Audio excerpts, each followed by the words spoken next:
I have spoken with sheriffs, with chiefs of police, with state troopers, with current serving men in the military. I have spoken with one federal agent, and the information succinctly boiled down is this. There is an event coming, Steve, in the very near-term future that is going to affect the United States of America to its very soul. That what is being planned as you and I are on the air tonight, and what has been coming together into that old term, the perfect storm, is literally brewing right over our heads. And it comes down into two or three parts, but it's basically and succinctly, again, this. There is an effort being made right now to bring together the armed forces of this nation in preparation for responding to and acting against the interests, as I see them, of our citizens. It is and includes military maneuvers in the United States, military actions that are forthcoming, and that will be so deep and so penetrating that the United States will never be the same, in my view. This has been confirmed by a colonel, an active colonel in the United States Air Force, a sheriff known to me very personally, among others, state troopers that I know in 3 neighboring states in the Midwest, 3 chiefs of police who are personal long-term friends of mine, and others who, and a federal agent who I've known for over 20 years.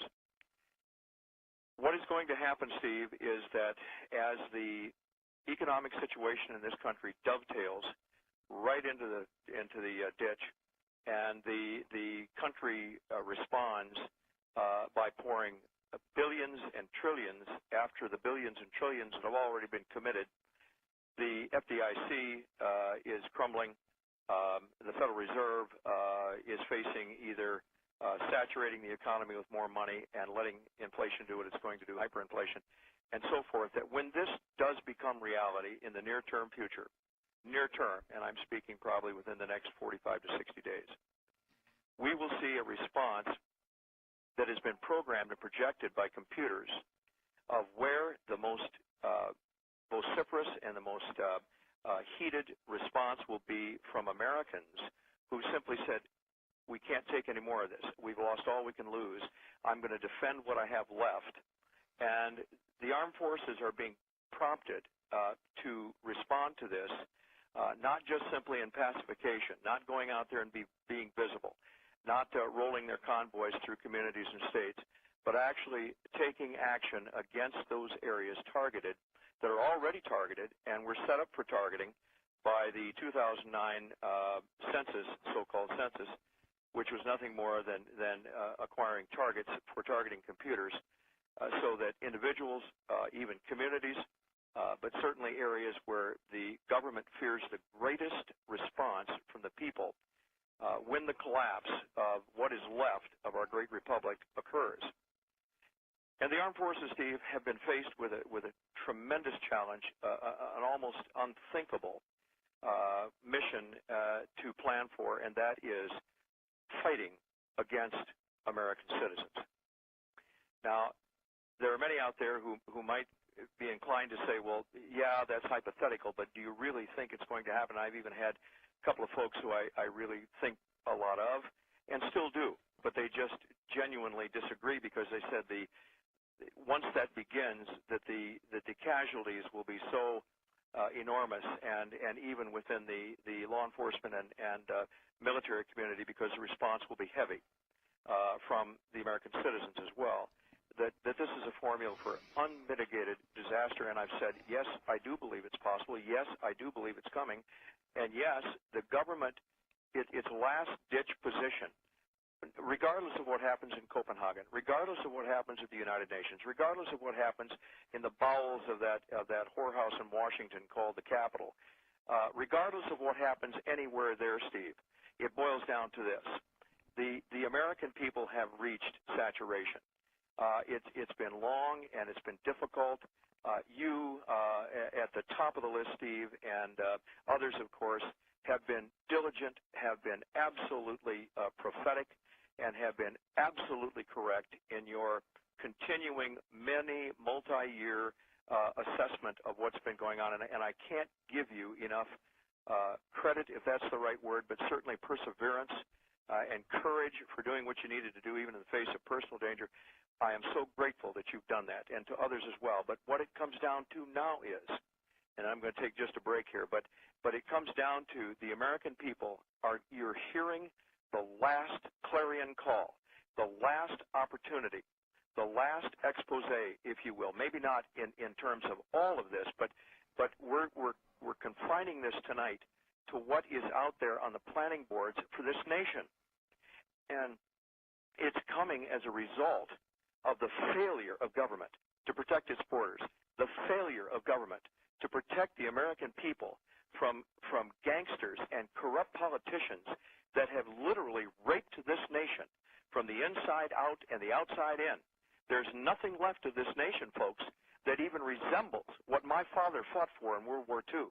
It has nothing to do with the nation that Steve and I have grown up through in the 1950s and 60s, and that many of you have seen. Our republic is gone, and it's gone as the result of the actions of people who have conspired to take it from us.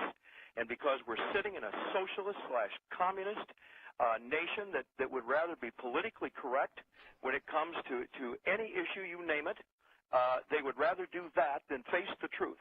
They would rather do that than be honest with the American public. They would rather do that than serve the nation's interests and get this country back on its feet. They would rather sell it out. They would rather take everything they can and then turn the armed forces of this nation on itself and turn the law enforcement community inside out, turn it towards the people instead of protecting the people. Steve, this is an outrage that has been unmatched throughout human history, except for a few times where a nation with the splendor that God blessed us with has seen it disappear, evaporate before our eyes, because the Holy Spirit of God has said, all right, if this is what you want, you can have it. You can have abortion by the millions. You can have pornography until you just can't get enough of it. You can go ahead and take the Islamic extremist into this country and try and excuse their theology for something akin to Christianity. And they're doing it on a daily basis. And as a result of that, you have the armed forces and the law enforcement network of this nation poised, being readied every single moment to react when that flashpoint occurs, wherever it is. I can tell you, Steve, 24 states have said that they will gather with me and others in a last-ditch effort to set up a leadership council that can say, wait just a minute, if this goes this way, what are we going to do? How are we going to react? What is our position going to be? How can we possibly bring this around so that people who have been doing everything possible to protect their families and to protect their homes and to protect themselves have some glimmer of hope that when that moment comes, and I pray to God that these men and women in uniform, whether it's military or in the law enforcement community, will stop. They'll stop dead in their tracks, and they will say, no, I cannot do this. I cannot do this against my own people, people who have been downtrodden by a corrupted, tyrannical government that has no more interest at heart, the American interest at heart, than fly to the moon without a rocket. And because of that, I'm simply saying to you, Steve, we are at the absolute precipice right now. My colonel said to me, we have plans that if it gets bad enough, we will simply commence yard farming.